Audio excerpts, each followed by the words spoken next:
It's the middle of winter, but you'd never know it. Oran Park and a huge crowd lapping up the sunshine and a marvellous atmosphere.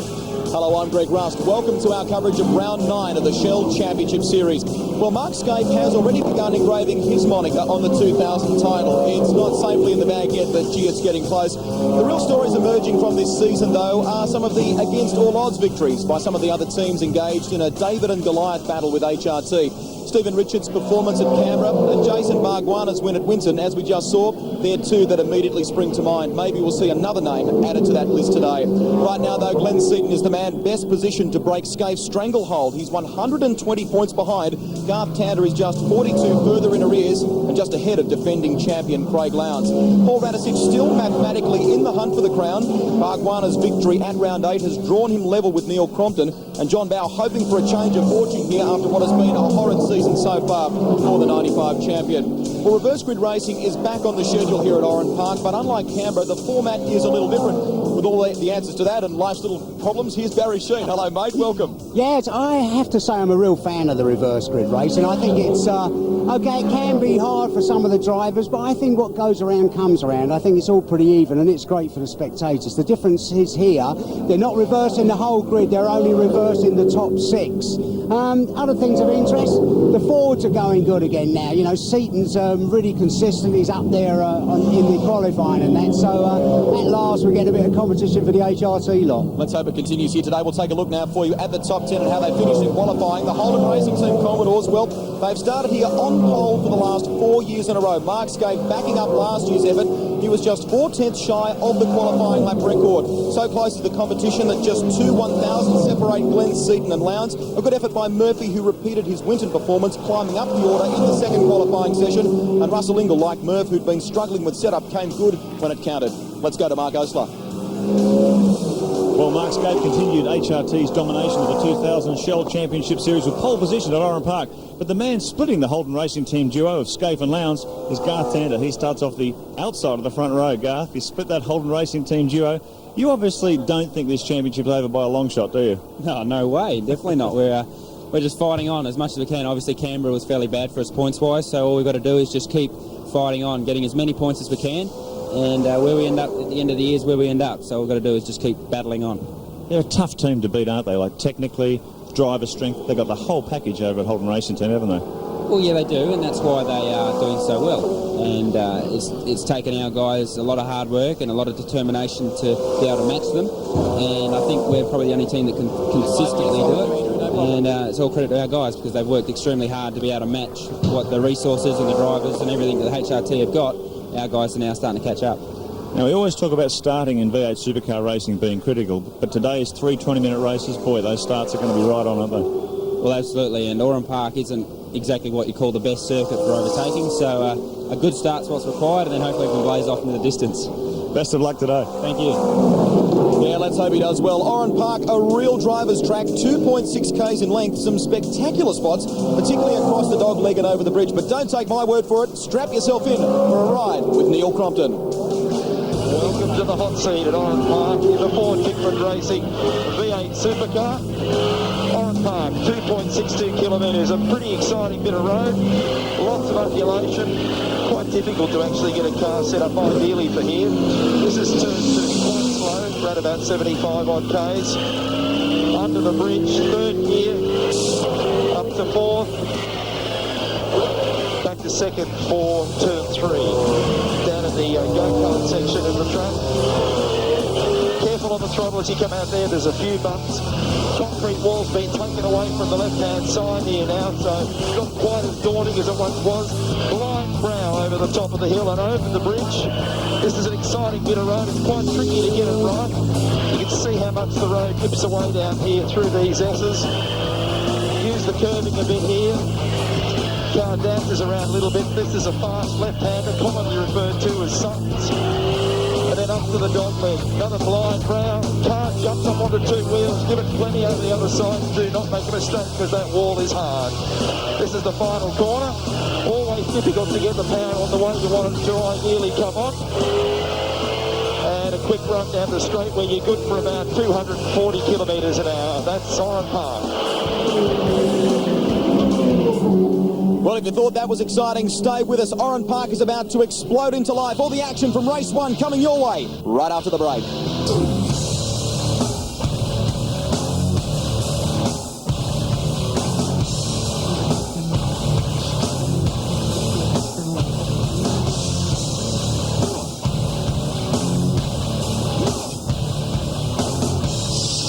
Magic and mighty moments here at Oran Park Raceway, and what will we add to that chapter at the conclusion of today's racing? Scaife and Tander on the front row for the first one, Lowndes and Seaton on row 2, Seaton the main forward flyer, Murphy and Ingle from row 3, and Todd Kelly, that's a good performance, will line up alongside Longhurst. Paul Radicic and Stephen Richards, the ever-improving Kmart cars in qualifying, John Bow and John Faulkner, Mark Larkham in the Mitre 10 Ford, and Jason Bargwanna alongside Paul Morris in the Big Kev Racing Commodore, and Stephen Ellery. Back on row 9, Rodney Forbes and Brad Jones. Stephen Johnson struggling a little bit with the second of the Shell Helix Racing Fords alongside Larry Perkins, Crompton and Baird, Dougal McDougall and Cameron McConville on row 12. Big field of V8s here. Mick Donaher and Peter Dorman start out of row 13. Anthony Tratt and Rick Bates make another appearance in the colour scan team. Paul Wheel in all sorts of drama with the K&J thermal car, just couldn't get it working properly in qualifying. Trevor Ashby, Steve Reed hit the bridge, in fact, did a lot of repair to that car, got him back on the grid. Cameron McLean in trouble too. One of the many Ford teams in trouble with AU Fords here this weekend. It's been a great performance by the Lansvale Smash team. He wasn't expected to be here, but great to see Big Bird in action. This is John Bow carrying the B, clear and simple. Onboard camera, there's JB.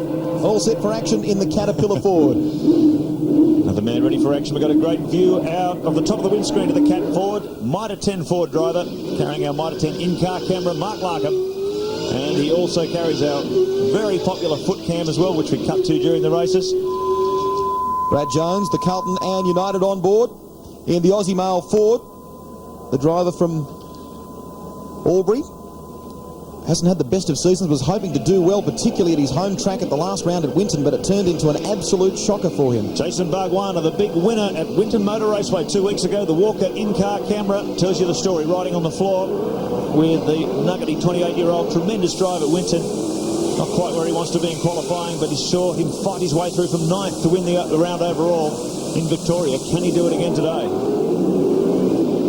Also carrying our in-cars today, Glenn Seaton and Paul Radicic.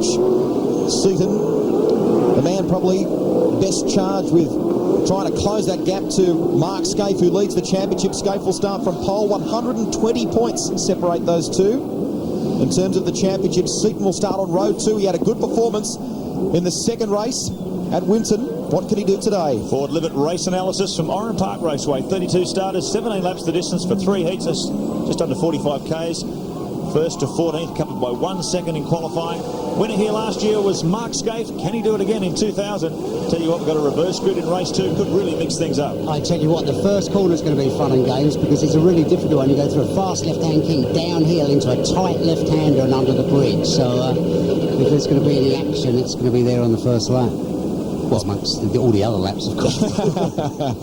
As Barry mentioned at the top of the telecast, Glenn Seaton has certainly been on the improve in the Ford Tickford Racing Falcon. There he sits on your screen to the left-hand side on the second row of the grid, nestled in amongst 5 Commodores. Holden Brigade there. Enormous crowd in here today too.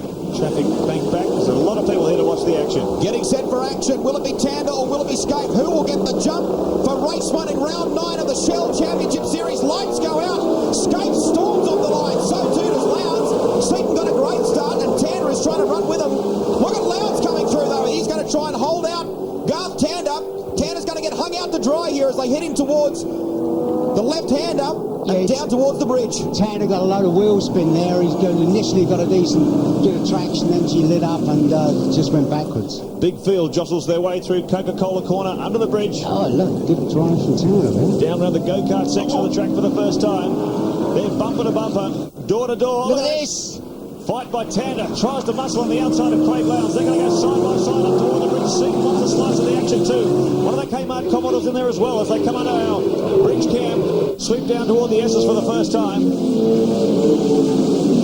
One of the Shell Fords there. Paul Radicic getting on the outside of the Asia Online Commodore of John Faulkner. And here they come. Mark Scaife in command on lap 1. Yeah, where Radicic went wide there, there's a load of marbles there, so Can't afford those Cameron McLean. He has had a rotten weekend so far, has had all sorts of problems with that car, and it looks like that is continuing, so he is in pit lane. Didn't even get a start, we understand.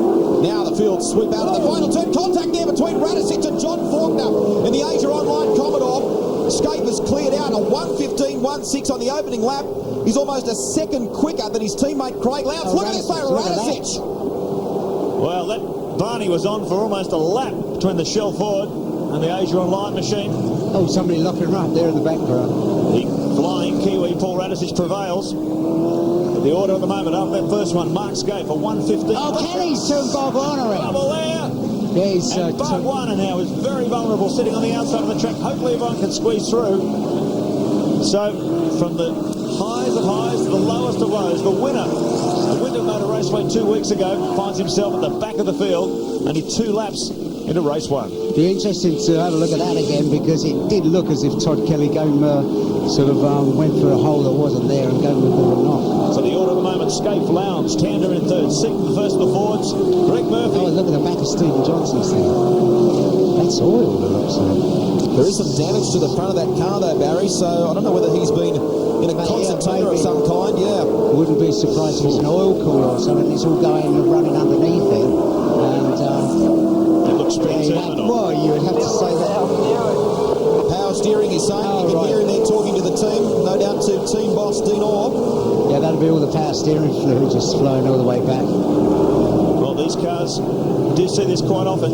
It's very important to have a power steering system. The steering loads in these cars are enormous, and when that power steering goes, you end up with an extremely heavy steering wheel. Feel very, very difficult to drive the car under those circumstances. I'll be surprised if Steve, as he's pulling up the racing line to allow other cars through, I'd suspect that car into the pits next time around. There's his teammate Paul Radicic doing a good job. Now let's take a close look at that incident involving Bargwanna. That's the tail end of it, Barry. Yeah, just the end of it. We couldn't really see it. Holden Young Lions car in there.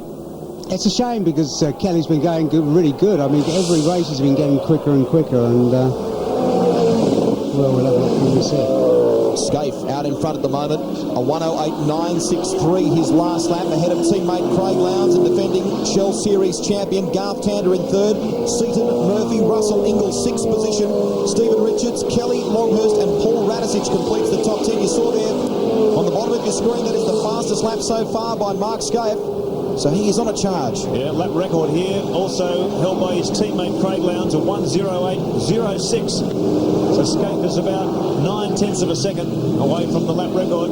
Murphy's going good, running really good. Yeah, they really have been making progress, this team. The cars have been terrible in qualifying the last season, but they're really starting to get some speed out of them on new tyres. Here's Stephen Johnson. All sorts of damage to the number 17 Shell Ford. Yeah, the pits, he's switched it off. And I think Yeah, you heard the guy say split a line. split a line. That would be the hydraulic line to the power steering. Once you pumped all that stuff out, the car's very, very difficult to drive. So Steve goes to the back of the grid. Look at the replay. Let's have a look here. Oh, there really wasn't room there for Todd to have a go there. It was, well, I suppose you get enthusiastic, but it really, he wasn't, that was too ambitious. Now look at Lowndes. He's starting to close that gap, isn't he, to teammate Mark Scaife, rather. Heading down the front straight here at Oran Park. Lowndes so much closer, a 1:09.48. Well, that was a really slow one from Scaife too. He dropped into the 10s there, 1:10.12 for the race leader. And Lowndes is really closed in on the back with the number 2 car. When we were watching qualifying yesterday, right, you remember us saying how hard Lowndes was trying. There was tremendous competition between these two. Has been the last few seasons. Craig Lowndes now. Garth Tander in third position. As they sweep off the bridge once down toward the S's once again. Every round here critical for Garth Tander. He is quite clear this championship is not over by a long shot for the Valvoline Cummins driver.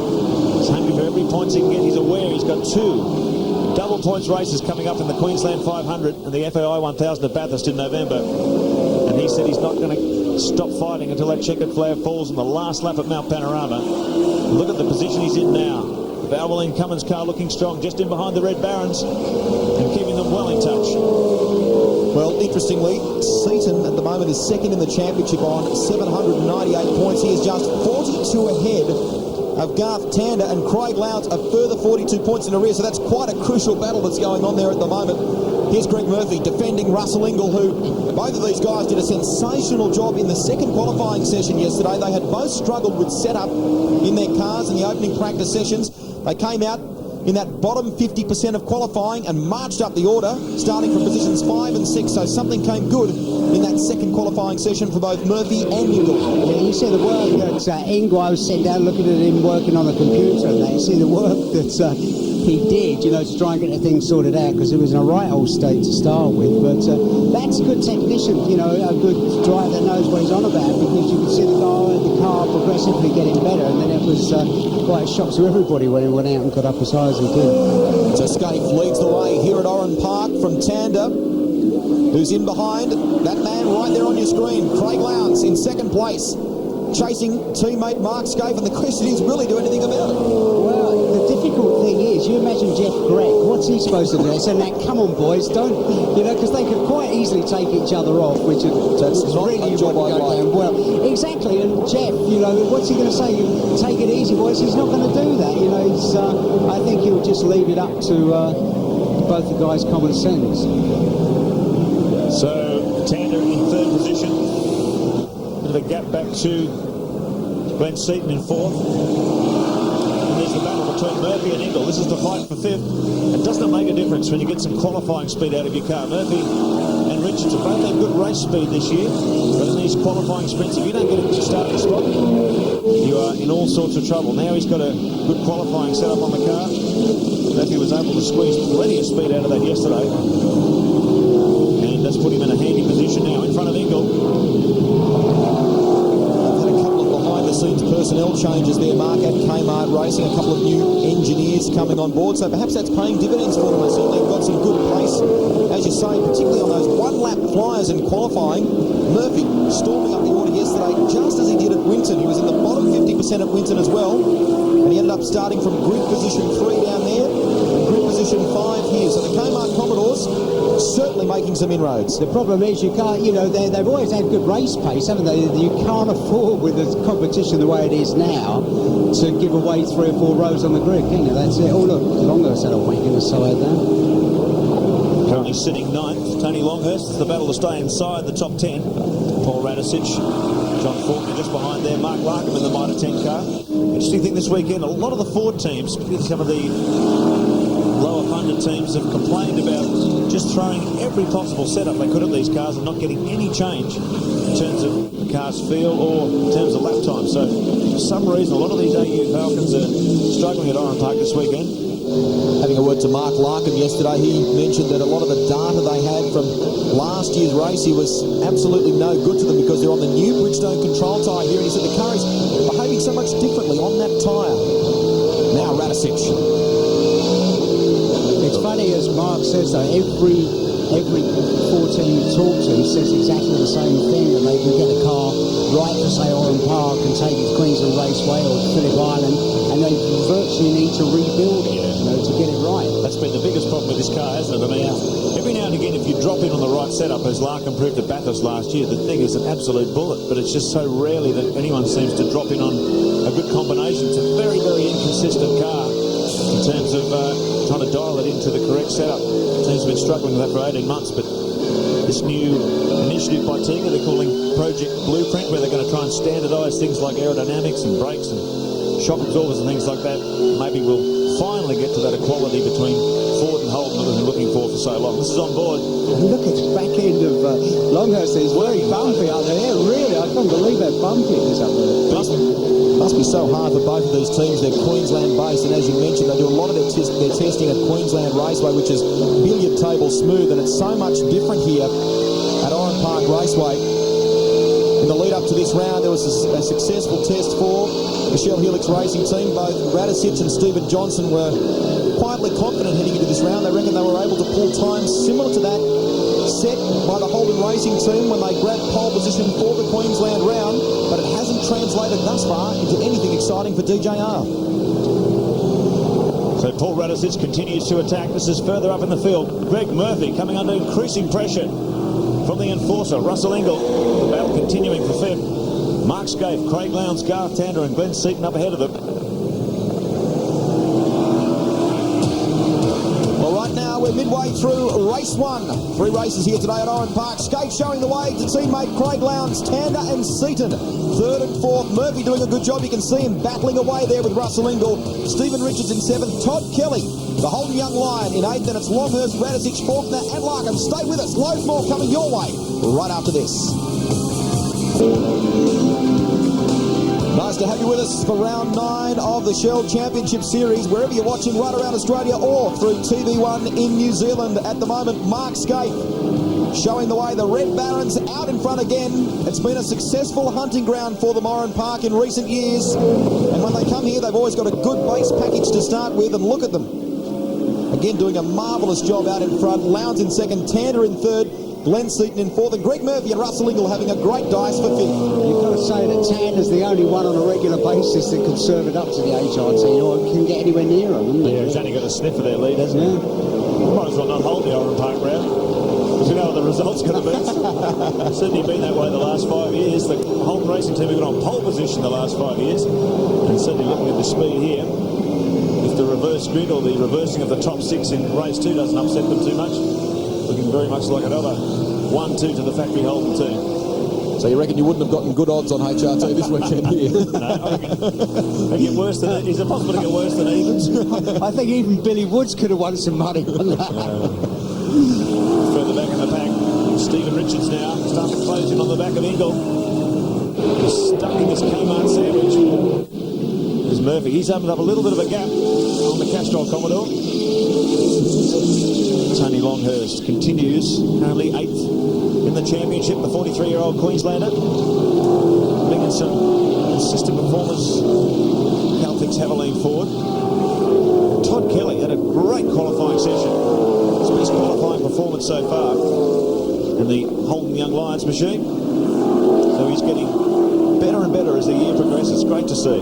Word from the pits, Mark, is that the stewards are likely to look at that incident between Kelly and Jason Barguana, which took Bargs out early in the piece in this race.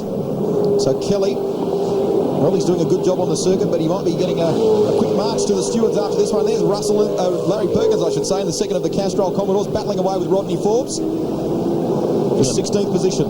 Larry got pinged for noise or excessive noise yesterday by the EPA, who set up monitoring devices at all races around Australia. Larry was pinged at 1 decibel over the 95 dBA limit. So you can see he went to all sorts of trouble to try and put baffles and all sorts of sound deflectors and stuff on the exhaust to try and get it back under the limit. You've got to be very, very careful about that. Plenty of drivers have been pinged in the past for excessive noise. There's Bargs on the recovery road. We saw on the tail there of that group, including Neil Crompton, Brad Jones, Larry Perkins, Rodney Forbes. Craig Baird's in there as well, who recently celebrated his 30th birthday last weekend. Craig Baird, now residing on the Gold Coast, the Kiwi. Here's Brad Jones, our Carlton and United on board, showing you the way. Rodney Forbes in the Wins Commodore just in front of him. Well, they made some changes to this car this morning, and in the warm-up, Brad said he was much happier. But look at this on the inside. Rodney Forbes got a beautiful run out of that corner. So good, in fact, he carries that speed, shot out there like a bullet. And now he carries a bit of speed down the main straight. Look at this Crompton. This is going to be exciting. Crompton just has a sniff up the inside too. Gives him racing room. Oh, so close as they come down. Baird. Oh, dear me. Baird just got right into the side. Did he get Barguana? Did he, when Baird went back across the circuit, looked ever so close? I think Bargs actually got through on him, Baz. So I think Bargs... Oh, round and round we go. Locked up his back brakes again. I wonder if that was... might have had some dirt or something on his rear tyres. That car, as soon as he got on the brakes, the just back end came around. So Rodney Forbes take a number of drives through the countryside already in race 1. And we understand at the moment only a handful of laps left to go in this one, but as it stands, with 3 to go, Russell Ingall will be on pole for our reverse grid race. He's in 6th position at the moment. If things don't change, Rusty will have pole for race 2. Just a reminder, if you're watching at home after this, Baz, Lowndes. Oh, look at this. Right, yes, that's bared up the inside there. Wow, Forsey really closed the door there. I mean, there's no two ways about that, was there, really? And just have a look here on the inside. Yeah. Right, closed door syndrome. Now, here, I was worried. No, it wasn't. I thought there may have been a bit of a bang there. The Bargwana continues to charge through the field after getting turned around. On lap 2, he's up to 19th position. So he's a real charger, this guy. He's made some great progress. Of course, your progress gets tougher as you get closer toward the front of the field. Just a reminder, if you're on the net a lot, why not check out the latest on the Shell Championship Series or the Konica V8 lights. Go to the official V8 Supercar website, v8supercar.com.au. There's profiles on your favourite drivers and much, much more. And while you're there, why not check out 10.com.au? That is the official Channel 10 website containing information on all your favourite stars and shows, as well as program times, the latest news headlines and details of the day in sport from Sports Tonight. That's a fantastic view from our 10 Motorsport camera. Look at that. Victor sitting in the back seat of Jason Bargwana's car. And that is one of the most incredible views you'll see of motor racing. You see everything, the driver's input through the steering wheel. You can see the dashboard, the gear stick. You can see his feet dancing on the pedals. That is the best view of any, I reckon. It really is good, isn't it? Watch as he comes through the corners, you can see how much steering lock he puts in. You see his feet on the pedals there too. They change without even touching the clutch pedal. Only use it on the down change, but they change up. No clutch pedal whatsoever. That incident with Todd Kelly, which happened right here on the circuit, has only served to fire Bargs up, I think, because he's driving at 11 tenths, isn't he? He really is. He's up behind Neil Crompton now. If he takes Crompton, that'll be 18th. So continuing a steady march through the field. If he starts from 18th or somewhere thereabouts for race 2, and just to fight his way back through the field, should be another good day for Bargwana. What a rotten start to the weekend, though. Great shots here, right up behind the FTR Falcon. Another replay base. Yeah, I reckon you're right. I reckon just the dirt on the rear end of it. Rear tyres, and because I mean, just as the second he got on the brakes, he locked it up. Well, we're on our way home in this one. Scaife and Lowndes showing the way at the moment. Our Shell Series Championship points lead up ahead of the defending champion. There's Garth Tander, who sits in 3rd, from Glenn Seaton in 4th position. But a start to finish victory coming up for Mark Scaife. Another dominant performance from Holden Racing. They're just so strong, aren't they? Extra strong mints. They're so well prepared, these cars. They come here every year. Paul Wheel in trouble in the K&J Radiators Falcon. But HRT have certainly got a good base package to start with, and all they do is fine-tune it. And Scaife, who's brilliant behind the wheel, gets out there and does what he does best. He will take out race 1 at Oran Park in convincing fashion over teammate Craig Lowndes, and 3rd is Garth Tander. There's Seaton getting home in 4th position. Now the battle for pole, if you like, for race 2. Murphy gets across the line in 5th. He'll be on the front row for race 2, but Ingle will have pole for our race 2 reverse grid. That should be really interesting, because if you look at Murphy was going really good in that. So I'm kind of a fan of the reverse grid thing. Okay, it may in some cases do some drivers no favours at all, and then in the next race it's like lapped people. You lap someone, one time they'll muck up your day for you, another time they'll make your day. So I think it's good for the spectators as well. I think it's going to be incredibly exciting. Just a reminder on that, folks, they're reversing the top 6 grid positions for race 2, so they will start the top 6 finishes, and that first race that we've just seen will be reversed around for the start of race 2, so that should create some real excitement. And Russell will be on pole. And then the grid for race 3 is the aggregate, so they get points for the first race, points for the second race, and it's the aggregate of, it's the one with the highest points goes as pole position, down to 6, and then the 7th position is the 7th guy on the road. Well, the massive crowd congratulate Mark Scaife, who takes victory in the opener. Craig Lowndes finishing in 2nd, Tander 3rd. That's a good performance. Seaton, the best of the Ford Brigade from Murphy, and our pole sitter for race 2, Russell Ingall for the reverse grid. Stephen Richards and Todd Kelly completing the top 8. Longhurst, Radicic, Faulkner and Larkham, and John Bow in 13th. Bit further back, Brad Jones there and Neil Crompton. They had a great battle all the way to the line, didn't they? And Bargwanna forcing his way after that earlier contact up to 19th.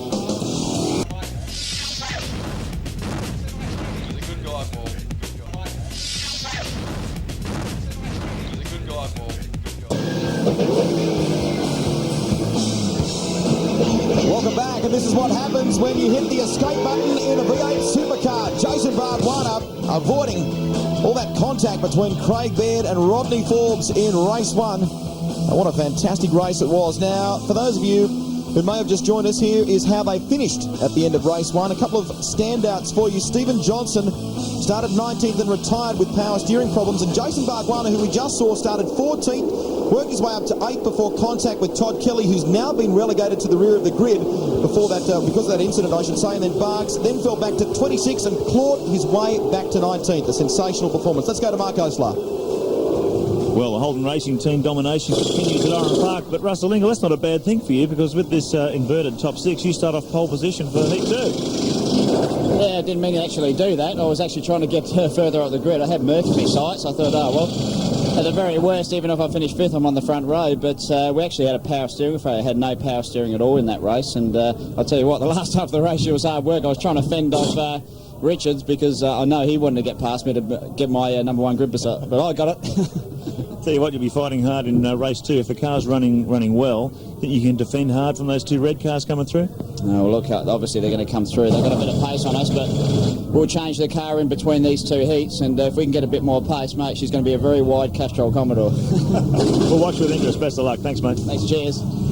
From one legend to another, the team from Graphic Science have put the last of this limited number of these wonderful photos up for grabs for just $205.70. That includes GST. You can have this terrific memento of the legend Dick Johnson at your place. Simply call the number on the bottom of your screen right now. This is a reverse grid for the top 6. Russell Ingall on pole alongside Greg Murphy, Glenn Seaton and Tander on row 2, Lowndes and Scaife row 3, Richards and Longhurst the 4th row. Yeah, what a great looking front row that is. Paul Radisich and John Faulkner, Mark Larkham and John Bow, Stephen Ellery and Paul Morris out of 14, Larry Perkins and Brad Jones out of 15. Row 9, Crompton and Bargwanna, Baird and Dougal McDougall, McConville, Donaher, Anthony Tratt and Trevor Ashby on row 12. Steve Reed and Rick Bates in the colour scan forward, Peter Dillman and Rodney Forbes caught up in all sorts of drama in that opening race. Paul Wheel and Todd Kelly, after that great qualifying effort, ended up 30th.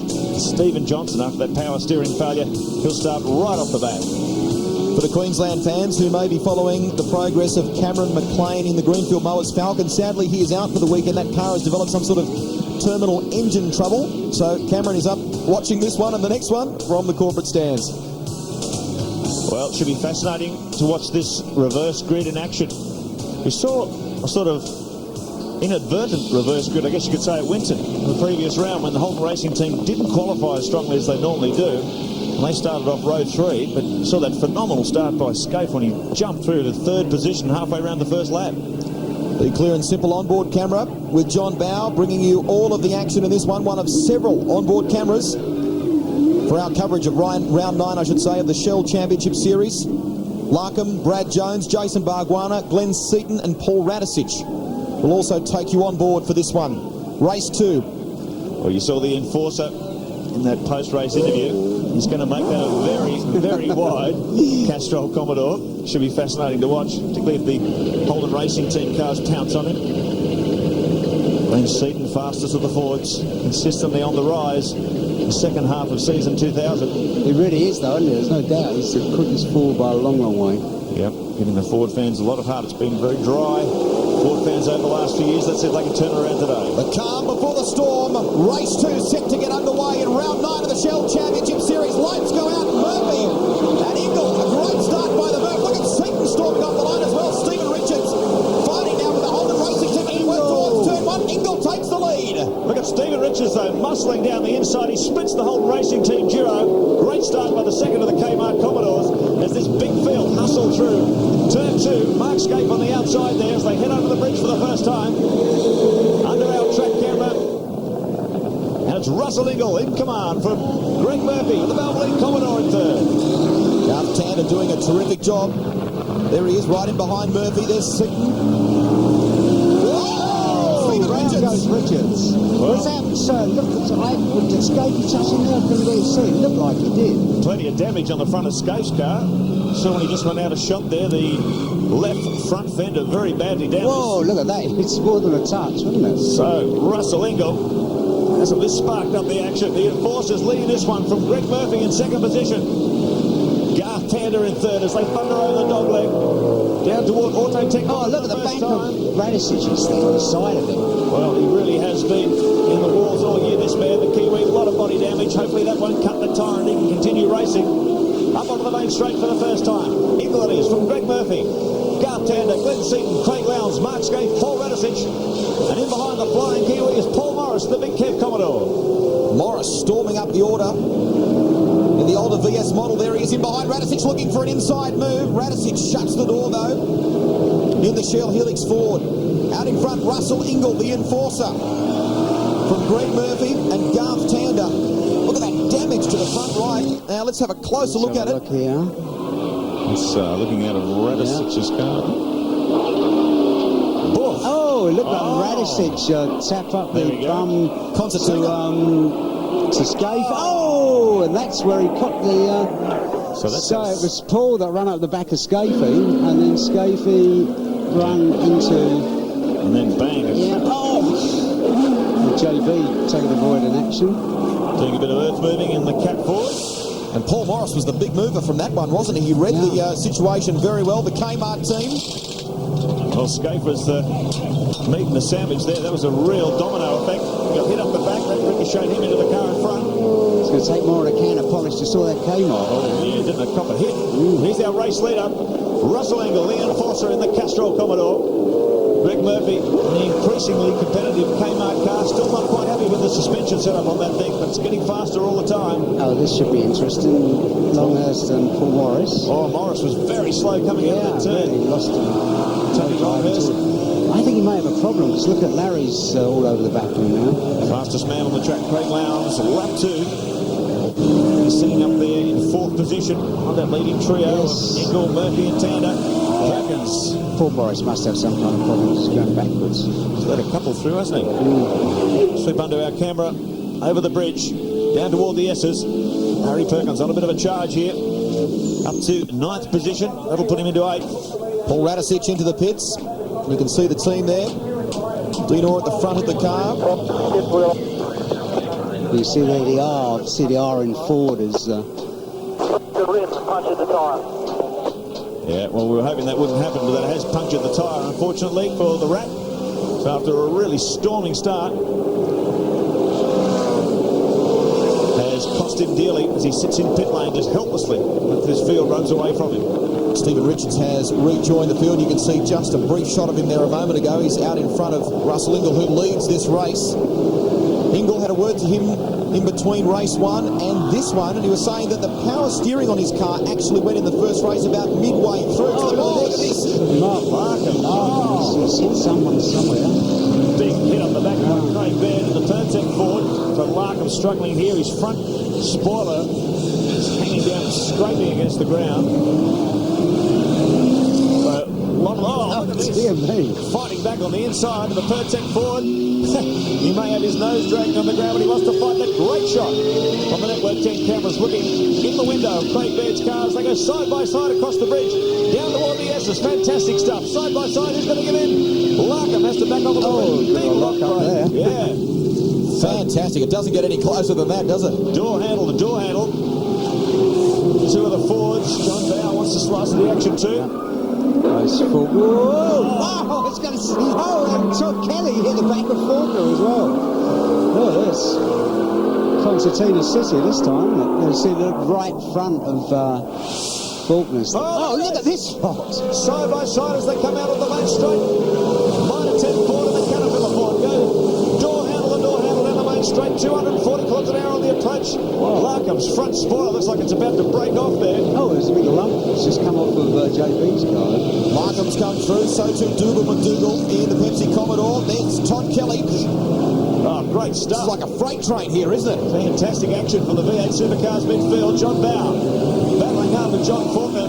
Pepsi Commodore Dougal McDougall's in there too. So there's a tremendous scrap going on here for 13th and 14th place. Yeah, this is... You see this race, it's unbelievable, isn't it? Then you see the positions they're fighting for.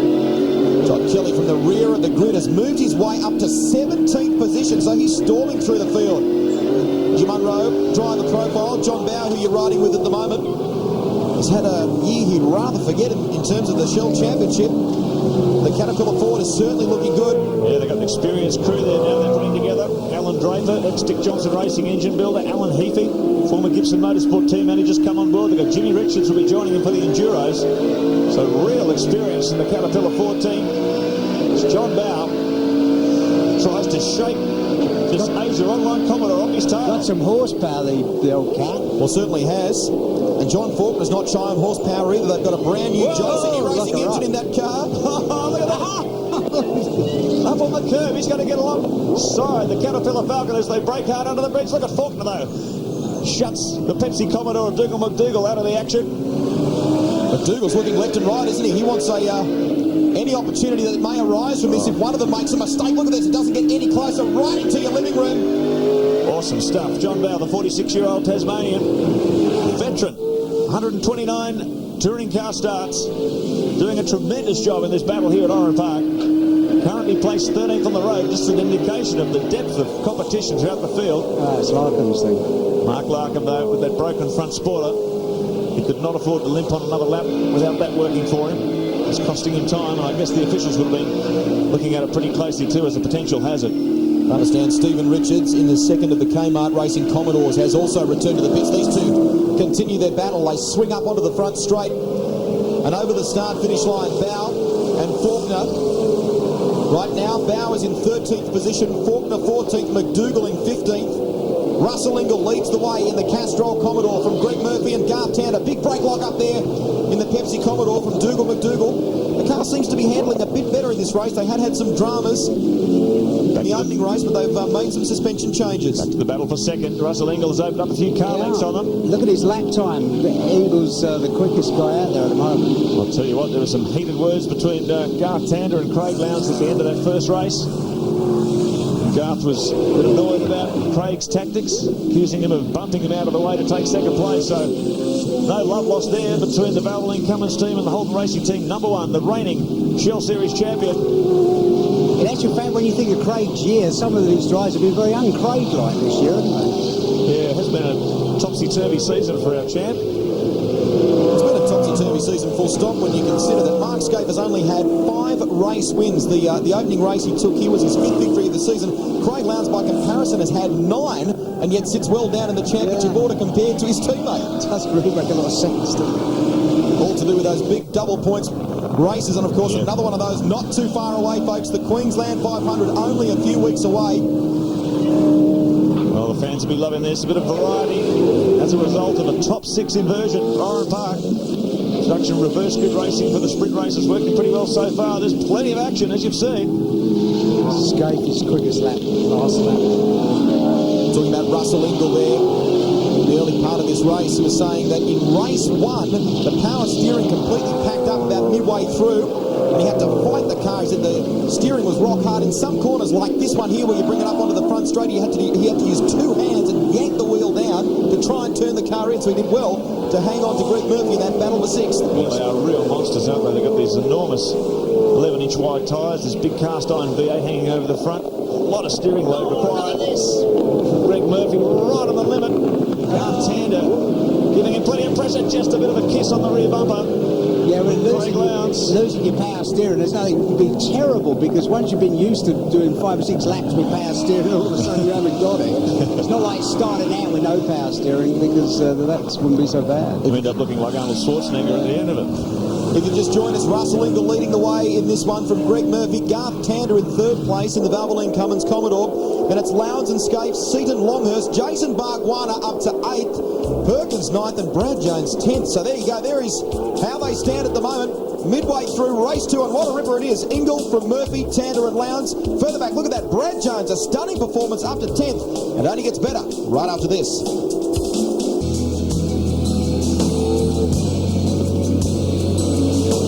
We are back at Sydney's Oran Park Raceway, round 9 of the Shell Championship Series. Hope you're enjoying it wherever you're watching around Australia, all through TV1 in New Zealand. Russell Ingall hoping to get back in the winner's circle. His last race win came in the 3rd one on the day at Eastern Creek, also in Sydney here.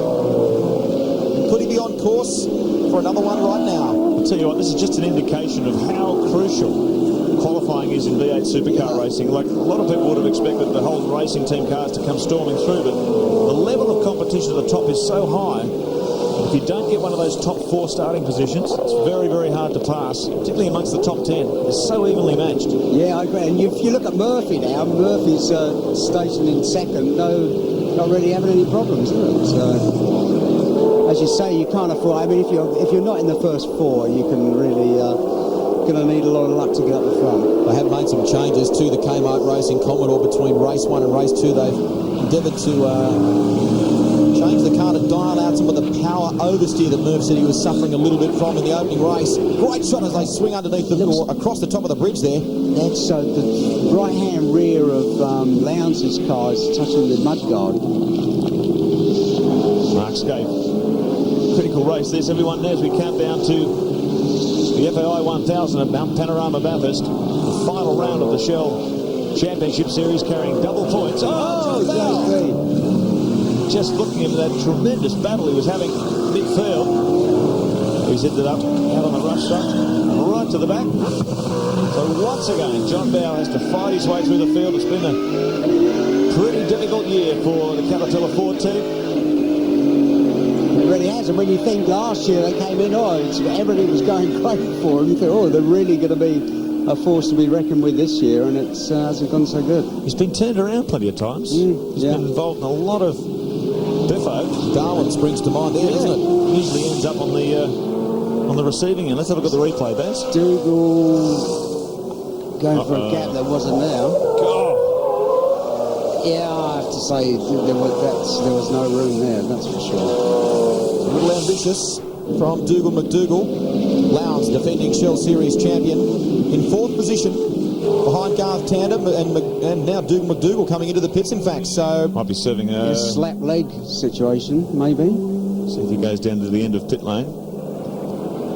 Bear in mind, Todd Kelly was relegated to the rear of the grid for the start of this one for a similar moment with Jason Barguana. That would have been too quick when you think about it. Garth Tander puts a big scrape along the concrete wall as they come out of Autotech corner onto the main straight. Mark Larkham now with his new front spoiler fitted finds himself in behind Stephen Ellery, right back there in 28th position. But it's not been a good day for the Mitre 10 Ford team. Just could not sort out the car in qualifying. This is what a lot of these teams with the AU Falcon were talking about, this car's inconsistency. The difficulty, I was talking to Mark's team manager Adam Perry earlier, he was saying the difficulty of being based up in Queensland is you test 2 test tracks, Lakeside and Queensland Raceway. And so many times they go testing at their home test tracks, they get the car absolutely on lap record pace. You come to another track and it's nowhere. Yep. Such a difference in terms of the feedback they get from the car. It's very, very difficult. Here's our race leader. Eagle is just pulling away, no problem at all. 0.6 of a second he pulled out in that last lap. 3.1 seconds, the lead over Greg Murphy in second in the Kmart car. Those top 5 positions have remained the same. Glenn Seaton, though, I think he's closing the gap, is he? Oh, that's Craig Lowndes. Lowndes has gone around. Wow. Not sure what happened there. Yeah, now that looks like there's a deflated front left there. I wonder. No, it looks like steering arms. I'm pretty sure it wasn't. All the Ford fans down there at the... Oh, look at this up the inside goes Scape on. Garth Tander wants to argue. They're going to go side by side under brakes. He just tucks the nose of the Valvoline car in there. Glenn Seaton has come out of nowhere, just chipping away at the lead here. He's got right on the back of this leading trio. Look at Seaton having a look. Can't quite get close enough. So, all of a sudden... So Russell Ingall still leading this one. Greg Murphy in second. Garth Tander now moves up to third. Look at these 2 Fords hustling behind the Commodores. Glenn Seaton in the FTR XR8. Tony Longhurst in the Caltex Haviland example. 4 Fords currently in the top 10. Seaton, Longhurst, Brad Jones and Craig Baird now. What was that, mate? Oh, a touch, obviously. Craig touched, who was, that was Garth, wasn't it? Yeah, Garth at the backside by the looks of it. Not sure. Look. Yeah, I think so. Because why would Tander have got out so wide? Interesting situation. Look at that front tyre. Look at the front tyre. Yeah. That's probably been cut against the guard. Well, what a surprise. Craig Lowndes taken out of action in race 2. Mark Scape's still there. The Holden Racing team continuing to fight for position, but it's real topsy-turvy at the moment with Lowndes dropping out. That moves Tander up the order 1. Glenn Seaton in 4th. Tony Longhurst 5th. And Jason Bargwanna, can you believe it? This guy a fighter or what? He got taken out of the battle early in race 1. He's up to 6th position. Incredible. Don't forget, there's still lots more coming your way right here on your home of motorsport. Next Sunday, trackside. Don't miss it between 3 and 5. A whole host of action from GTP and Nations Cup, Formula Ford and Formula Holden, all from Oran Park here. As we jump aboard with Jason Bargwanna, the Walker-in car. He's the fight-back king, isn't he? How good is that shot now? Fantastic. And you can notice at the top of the screen there. Broken, I'm sure it is. Look. Well, loads of damage to the front left corner of Craig Lowndes' car. He slides it down pit lane. Go back on board with Jason Bargwanna. Now, this is a slightly different version of what we showed you in race 1. This is with a wider angle lens, and isn't that an incredible shot? You'll notice there, as we get 2 laps left to go in this one, that you can see the word Vicky to the top of your screen there. The boys in the team have christened this car Vicky. We're not quite sure why. Oh, I know why, but we can't mention it on television. It's a bit of a good luck charm, shall we say? So Bargs continues his way around. And what a fight back. That's quite right, Mark. 7th position. That is just incredible.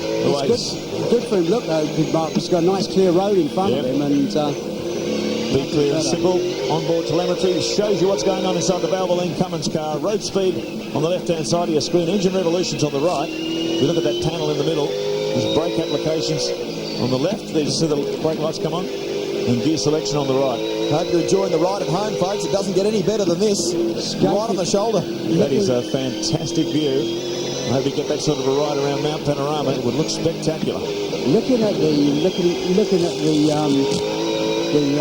time clock there, it looks as if Scape is pulling Murphy in. Well, we'll watch with interest as we're counting down to the end of this one. I'll get the last lap board to go this time around.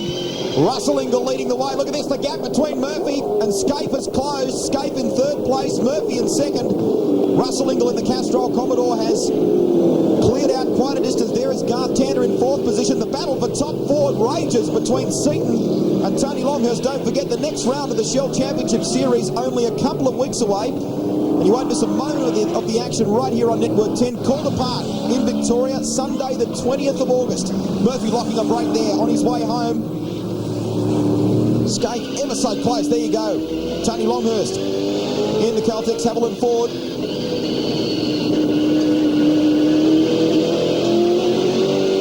Working towards the end of this one. Glenn Seaton under all sorts of pressure from Longhurst.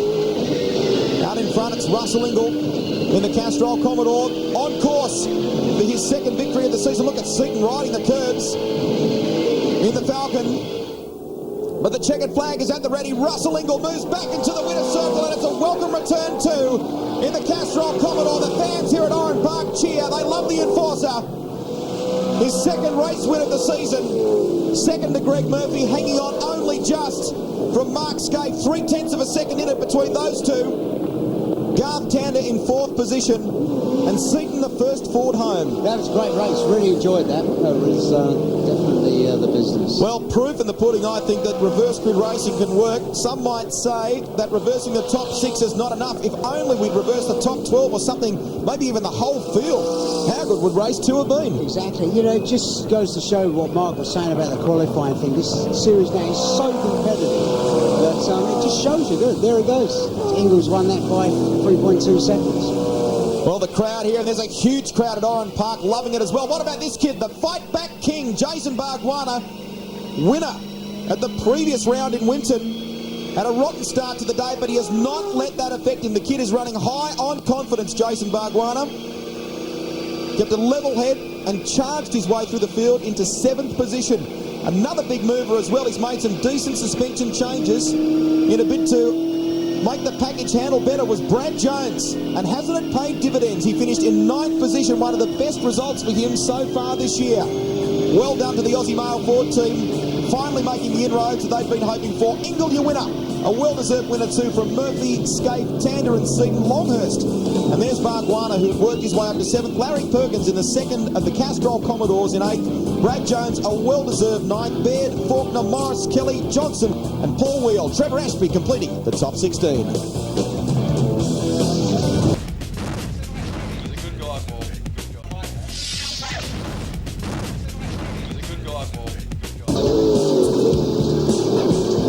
You want action, you got it. Bang!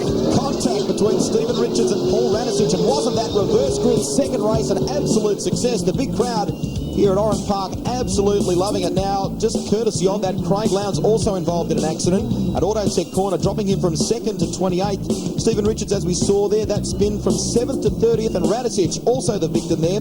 Bargwanna moving up from 19th to 7th, and Todd Kelly and Brad Jones also big movers in that field. Let's go to Mark Osler.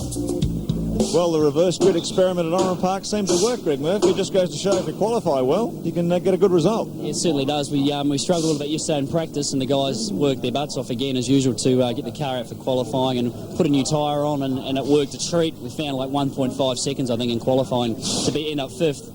And ran strong in the first race and on the front row for the second, and there we are, 2nd in the second race, so it worked well for us. Well, if you keep it going, mate, you might end up on the podium, so it could be a good day overall. Well, you never know. We just got to, the cars, it's working all right. We've got a few problems with the rear end of the car, but if we can stay out there and keep it on the track, we'll be looking all right. Hang in there, mate. Thanks, pal. I'm down in the cat pit with my old mate JB. Now, it hasn't been all that good for you this year so far. Well, it's been a struggle for sure. We've effectively had a whole new team since John Briggs took it over. We've had a lot of reorganisation, but hopefully it's all downhill from here, and we're very much looking forward to Bathurst because I've got my very good friend Jim Richards driving with me, and he's a tremendous driver, as you know. Well, that's what I was thinking. That has to be a formidable team.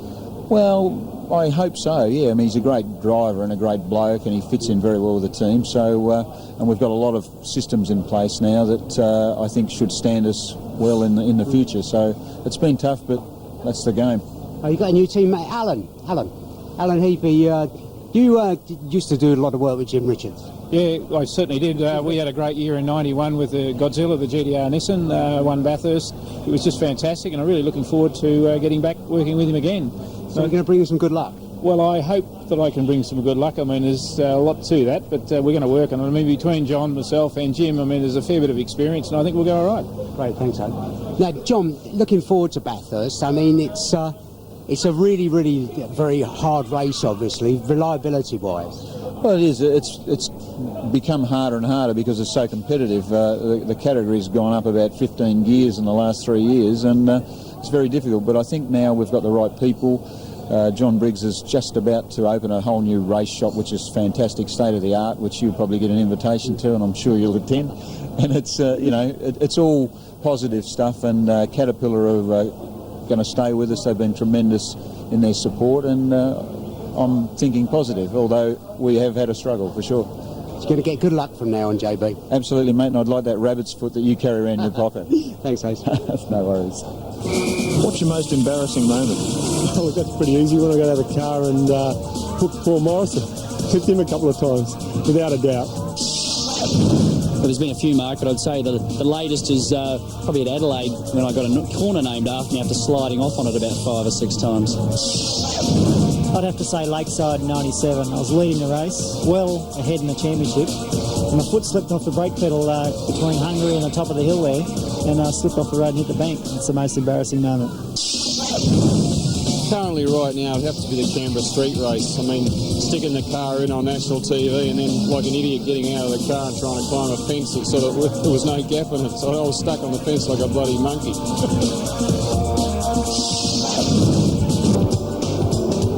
In excess of 20,000 fans here at Sydney's Oran Park Raceway, eclipsing the huge total at last year's round. And haven't they enjoyed a great day's racing? They've seen 2 brilliant races, particularly that second reverse grid. And it only gets even more exciting in this one, the third and final one. There is the Walker safety car. Despite the incidents today, we've not had call to use the Walker safety car. Let's hope we don't have to in the third and final race of the day. We'll check out the grid for you and see how they'll line up as the cars head out on their warm-up laps. Scaife on pole, Tander alongside him, Greg Murphy and Russell Ingall on road 2, Seaton Longhurst road 3, and Bargwanna and Perkins on the 4th. And And just a reminder, those top 6 positions have been figured out on aggregate of the results of race 1 and race 2, if you're a little bit confused at home. Brad Jones and Craig Baird start out of 5. John Faulkner and Paul Morris. Todd Kelly and Stephen Johnson, Paul Wheel, and Trevor Ashby as 16. Rodney Forbes and Steve Reed from row 9. Mick Donoher in the Ultra-Tuned TDK Commodore on position 19 alongside Neil Crompton. McConville and Doolman from row 11. Rick Bates and Stephen Ellery from 12.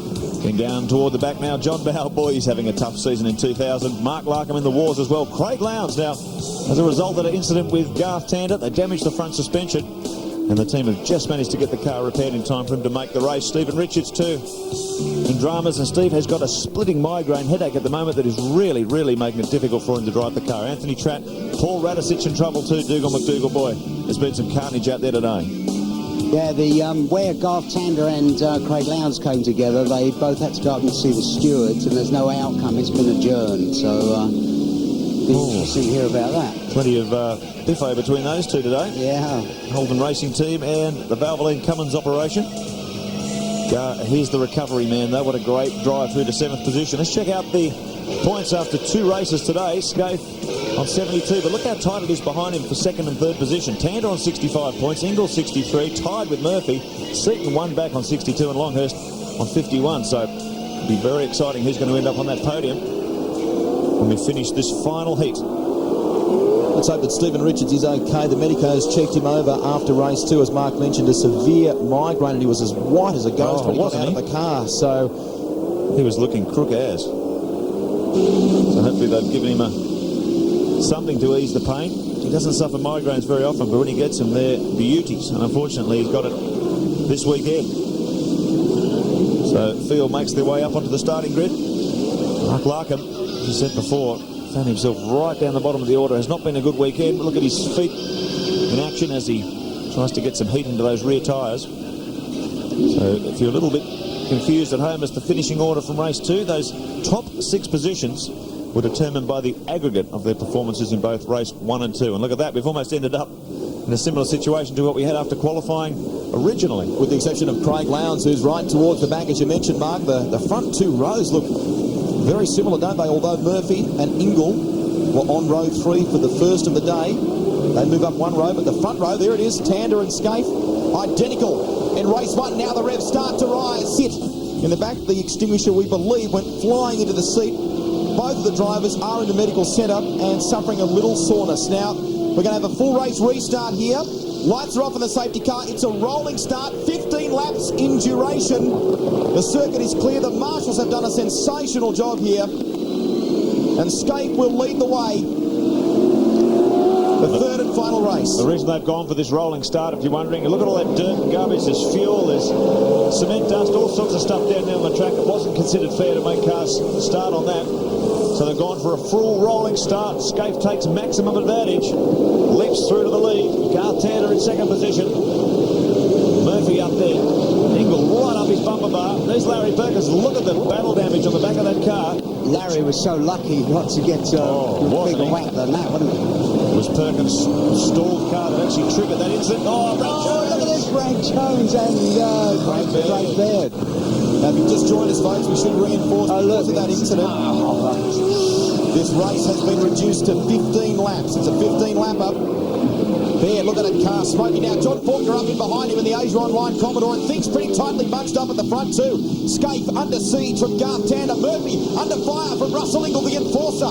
Winner of race 2 here. Glenn Seaton is up there as well in the Ford, and so too is Tony Longhurst. Great start from Scaife, who was beautifully positioned coming onto the main straight. Got the hammer down. And you can see the back of Perkins' car there, shunted by Paul Morris, which triggered that massive accident. As we continue, 1 race, 1 lap down of this 15-lapper. Mark Scaife, Garth Tander, Greg Murphy in 3rd, Russell Ingall in 4th, then it's Seaton, Longhurst, Bargwana, Perkins. Scaife covering his ground there. Tander coming around the outside to try and round up the Holden Racing Team Commodore. Craig Lowndes is right down the back. Let's have a look at this on the replay. This incident with Baird and Jones. Baird down the inside. A little bit tight on the inside there, I say. Oh, look how close Tander is behind Scaife as they head up over the bridge once again. Tander is on maximum attack, isn't he? He's so close to escape. And Murphy at the moment is playing defensive in the Kmart Commodore from Russell Ingall. Down through the Pura Milk dip, on toward Rimuela Super Corner. Escape in command.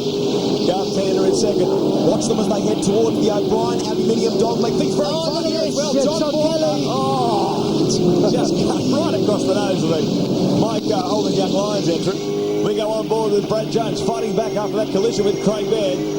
Wild ride. The back of Todd Kelly's car as they head over that notorious dogleg. The car gets very light. Look at this gaggle of cars. Bumper to bumper. Onto the main straight once again. Stephen Richards fighting his way from the rear of the grid forward. He's suffering a massive migraine and doing very well at the moment. Look at Craig Baird sporting the battle scars. Neil Crompton ahead of him there. Who will give? Baird tucks in behind him as they go into the left-hander at the end of the VB straight. Lowndes up to 19th position now after starting virtually off the back. You can see him further back in the pack there. After that damage, put him out in race 2. There's the second Holden Racing Team Commodores. Lowndes now. A lot of work ahead of him to pick his way through this pack. Neil Crompton, car 6, been really struggling with set up this car. He's not got it working the way he wants it at all weekend.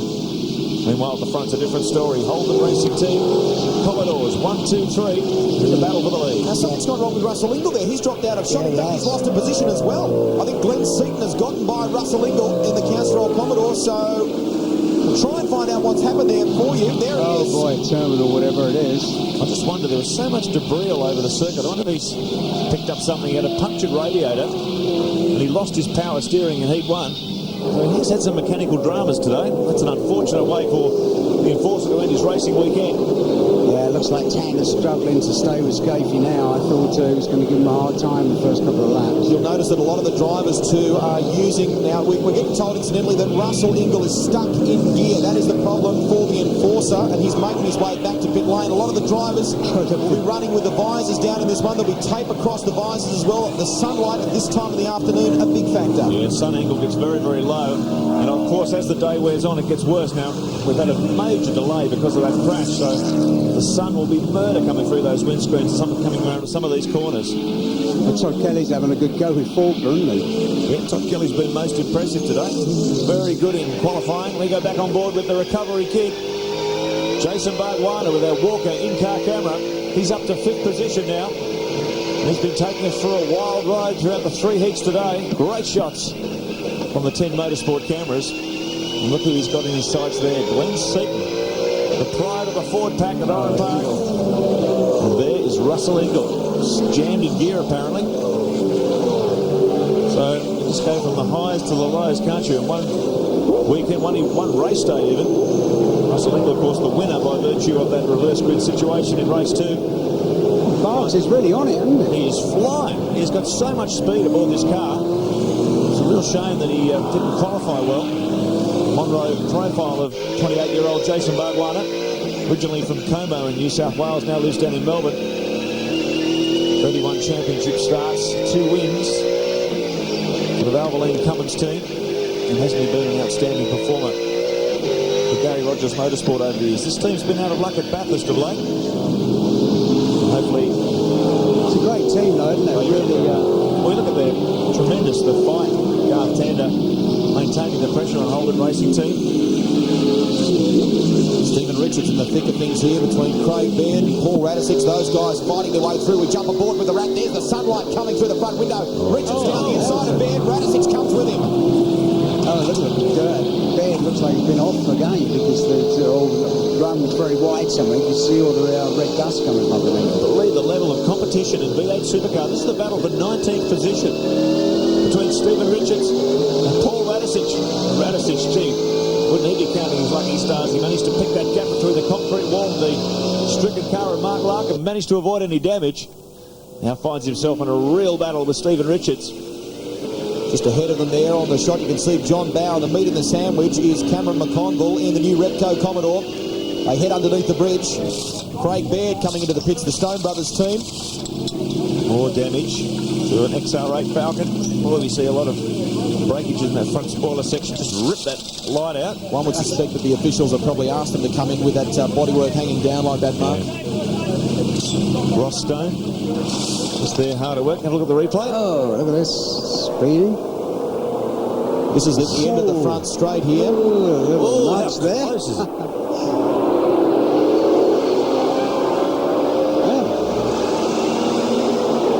Knock, knock. Not here. Nudge. Yeah. Plenty of elbowing going on there. Meanwhile, Mark Skate, though, That thing looks so good now. I mean, you see the suspension set up on that. I mean, it looks so good over the bumps. I mean, for the moment they hit the circuit in practice on Saturday morning, those cars have looked just so comfortable on the Oran Park circuit. The team had obviously a very good base package, as we mentioned in race one, that they immediately apply to it, and all they've got to do is fine-tune the car, and it looks immaculate, obviously, but it rides the Oran Park circuit so well, and obviously in the hands of someone accomplished as Scaife, it's so good. Glenn Seaton in fourth position. Greg Murphy up ahead of him in the Kmart Commodore. A Ford Livett in-car camera takes you for a ride with Seaton.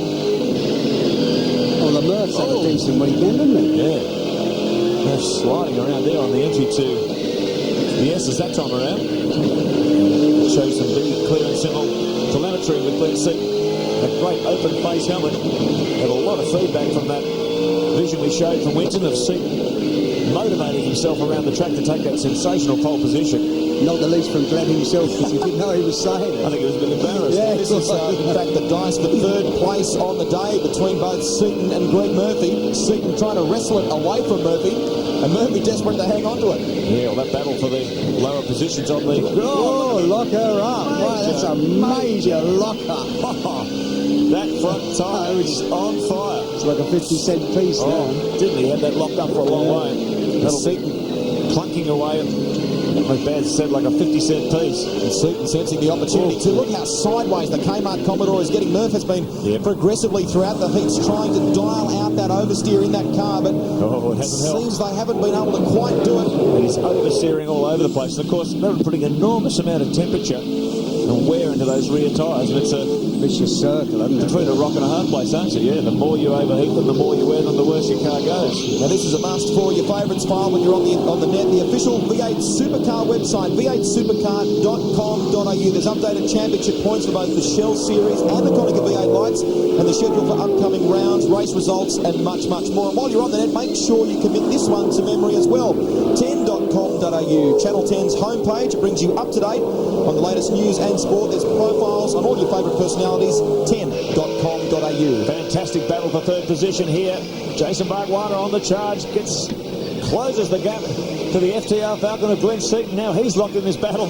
What a tremendous fight right up behind the back of the Falcon as they get 600 horsepower to the ground, under the bridge, charging down towards Shell Corner once again. Seaton has a look down the inside of Murphy. And I think he's also... got him too. Yeah, Greg is really struggling for tyres here. I think they're all shot to bits. Contact between the Valvoline car and the Kmart Commodore. Oh dear. Well, you can see Murphy has been struggling for good there. He's been sliding all over the place like a sprint car. You can see it on those in-car shots. And he's really wrestling to hold this thing on the racing line. Well, that was third place for the day for Greg Murphy, and now at the moment Glenn Seaton on course for that podium finish. Both Radicic and Stephen Richards have managed to get around Cameron McConville in the Remco Commodore. This is the battle further back. 16th position, or 17th position I should say.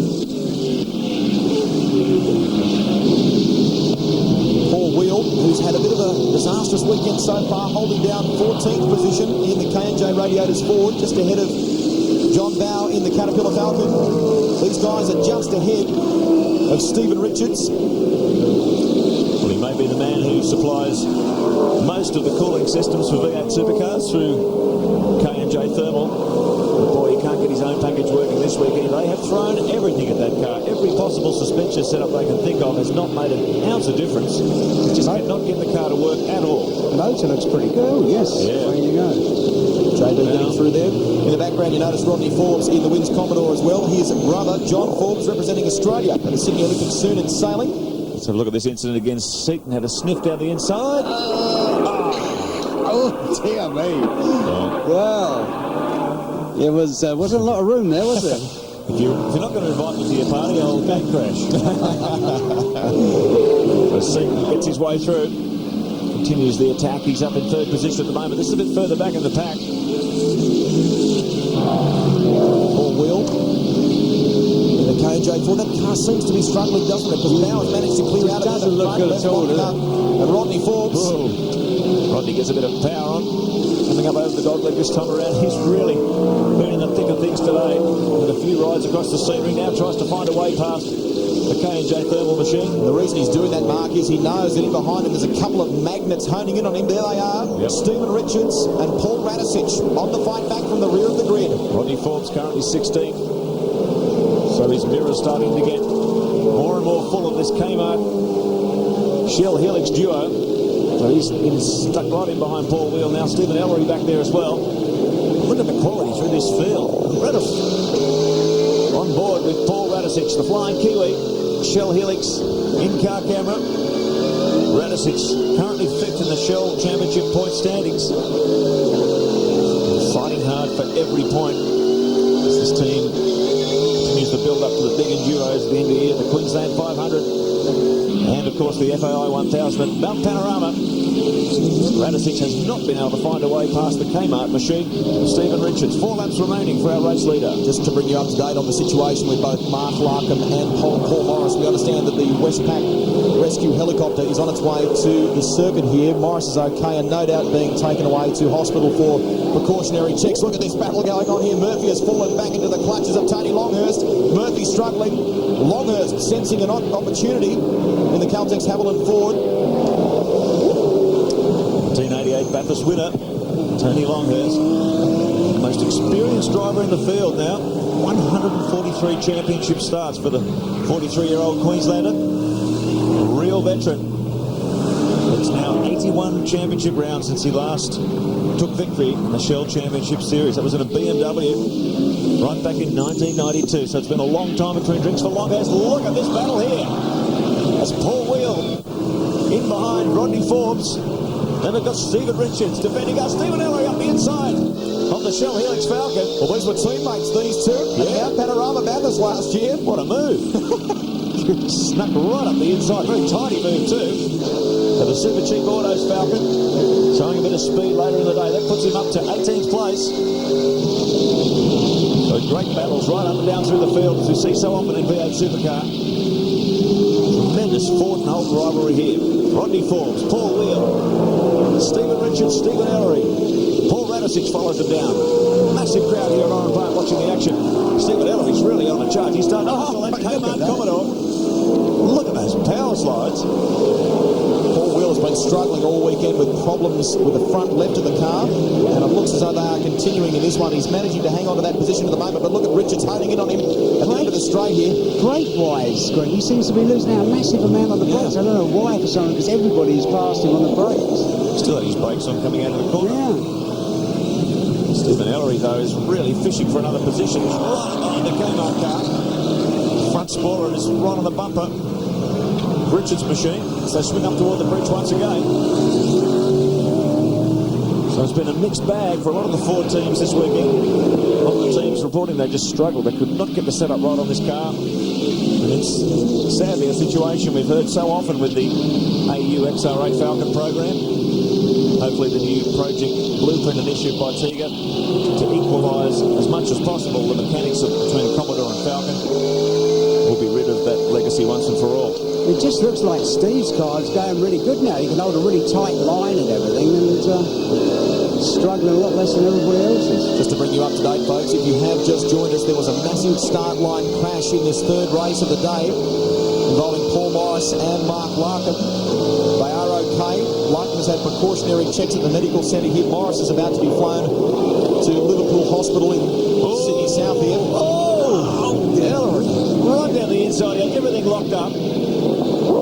Just tried to stick the nose down the inside, managed to get out of it just in time. Stephen Richards wasn't giving him any racing room. So Ellery locked in this intense struggle at the back of the top 20. Morris, as I was mentioning, is just heading off to hospital there for some checks. He's got some internal injuries, but he's out of the car and is A-OK. We resume this battle. Hasn't Stephen Ellery done a top job here to hold out Paul Radisich? Well, he's not only holding him out, I mean, he's going at the ones in front as well. Craig Lowndes continues his charge through the pack. He started off right down the back of the grid. He's now up to 10th place. So he's been absolutely flying in the Mobile 1 Commodore. So the order at the moment: Scape, Tander, Seaton, Bargwanna, Murphy, Longhurst, Faulkner, Larry Perkins. Here's the battle between Larry and Craig Lowndes. Perkins up in 8th, Lowndes in 9th, and Brad Jones in the Aussie Mail Ford. He finds himself in the top 10. Lowndes has a run down the outside of the veteran in the Castrol Commodore. Larry fighting hard though.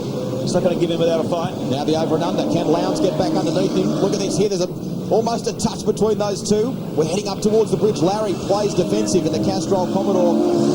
Brad Jones tucked in behind him there. And it's the last lap, so Yeah. there's no way that Larry's going to let him by. So we're on our way home, folks. Larry sideways again off the bridge. We saw him do that last year, didn't we? A major save of the day, that was. Here's Mark Skate, folks. He's going to take out the round. He takes out race 3 as well. Well done to the Holden Racing team. Second to Garth Tander in this race. Glenn Seaton will get third. And Jason Bargwanna, what about that for a performance? His day started horribly. He's finished 4th in this one. We continue to watch this battle. Look at this. Larry trying to hang on to his position in 8th. Lowndes is in behind him, and Larry will hang on to it. Well done to the veteran in the Castrol Commodore. Lowndes finishing in 8th, Brad Jones 9th. But there's the man who had a 120-point lead heading into this round, and he has just built on that championship lead here again today. Let's recap them for you. Scape winning the 3rd one from Tander, Seaton, Bargwanna, Tony Longhurst, a good result in 5th, Faulkner and Lowndes completing the top 8. Back in a moment.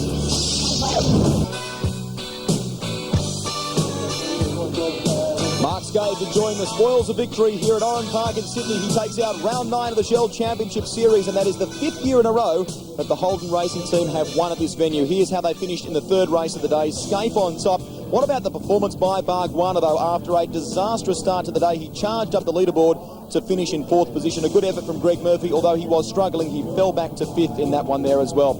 Well, Barry Sheen, it's been an unbelievable day here. That 3rd race in particular, a frightening fireball, and lucky those 2 drivers to get out of it. Well, they are, they're on their way to hospital now to be checked out, but it was a terrible thing. You watch here, look.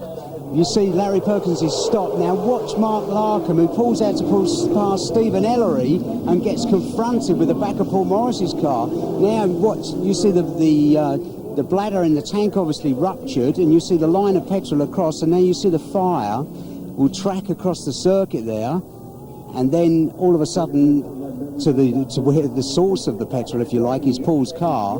But thank God that Paul's sort of knocked around a bit, but he was sort of compos mentis enough to get out of there in a hurry, because that could have been really very, very nasty. That is frightening footage. And just to bring you up to date, Larkham has abdominal and chest pain and some memory loss, while Morris is suffering some internal injuries, but they are on their way by chopper to Liverpool Hospital. So that is good news, but they're out of the car and okay. Let's update the championship point score for you after 9 rounds. Mark Scape was on top heading into this round, leading by 120 points. That gap has now increased to 136. 1,035 points for Scape. Seaton in 2nd place. The margin only narrow, though, between he and Tander. Craig Lowndes in 4th position there. A good effort also by Greg Murphy today. He's in 6th position, 661 points.